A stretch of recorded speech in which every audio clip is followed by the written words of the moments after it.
नमस्कार स्टूडेंट्स। आज हम लोग एक ऐसे टॉपिक पर डिस्कस करेंगे जो कि क्लास 10 में से जो बच्चे अब निकल के 11 में जाएंगे उनके लिए खास करके ये बहुत ही इंपॉर्टेंट है। किसी सब्जेक्ट मैथमेटिक्स या फिजिक्स से रिलेटेड ये टॉपिक नहीं है, ये आपके जीवन से रिलेटेड टॉपिक है। नर्सरी क्लास से क्लास 10 तक आपने स्कूल के लाइफ को कंप्लीट कर लिया। आपका प्री बोर्ड का एग्जाम भी खत्म हो चुका है। अब आप बोर्ड का एग्जाम देंगे। नर्सरी से क्लास 10 तक आप किसके पीछे दौड़ते रहे? क्या आपने कभी सोचा आप ऐसी किस चीज के पीछे घोड़े की तरह दौड़ते रहे, रेस लगाते रहे? नर्सरी में आपका स्पीड अगर 10 किलोमीटर पर आवर था तो 10 क्लास में ये स्पीड 120 राजधानी एक्सप्रेस की स्पीड में आपने अपने स्पीड को धर लिया। भाई किसको पकड़ने के लिए? तो एक ही चीज को पकड़ने के लिए, और वो है मार्क्स। आप खुद अनुभव किए होंगे कि आपके जीवन में ये दो शब्द का काफी महत्व है। और वो दो शब्द क्या है? वो दो शब्द है मार्क्स और दूसरा रिमार्क्स। एक शब्द मार्क्स से आपको अथाह अपार प्यार है, इतना प्यार है कि सोते हैं 2 मार्क्स, जगते हो 2 मार्क्स, क्लास में जाते हो 2 मार्क्स, और प्लेग्राउंड में जाते हो 2 मार्क्स, ट्यूशन में जाते हो 2 मार्क्स की ही बातें होती है। इससे इतना प्रेम क्यों है? क्या ये आपके करियर को बना रहा है? क्या इससे आप डॉक्टर और इंजीनियर बन रहे हैं? भैया अब जरा सा तुम देखो कि ये मार्क्स कहां गया।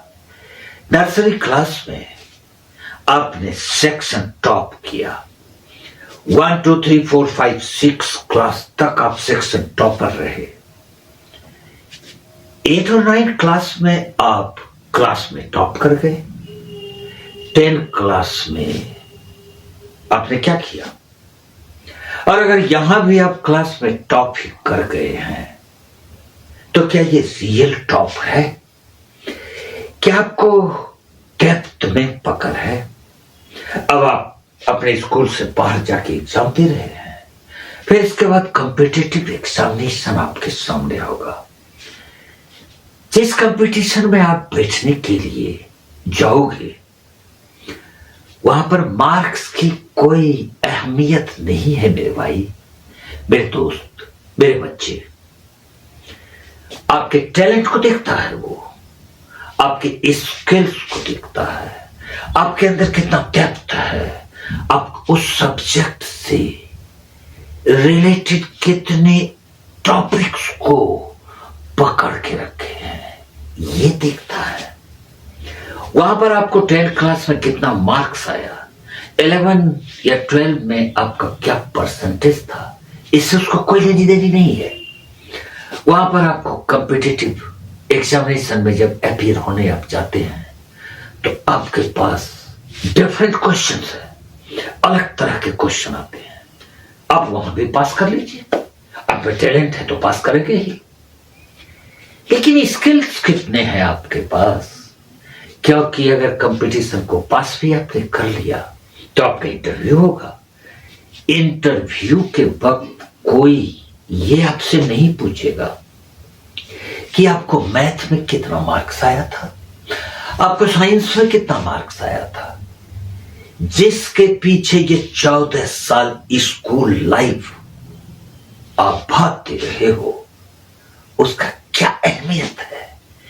कहीं कोई वैल्यू नहीं है उसका मेरे दोस्त, मेरे भाई, मेरे बच्चे।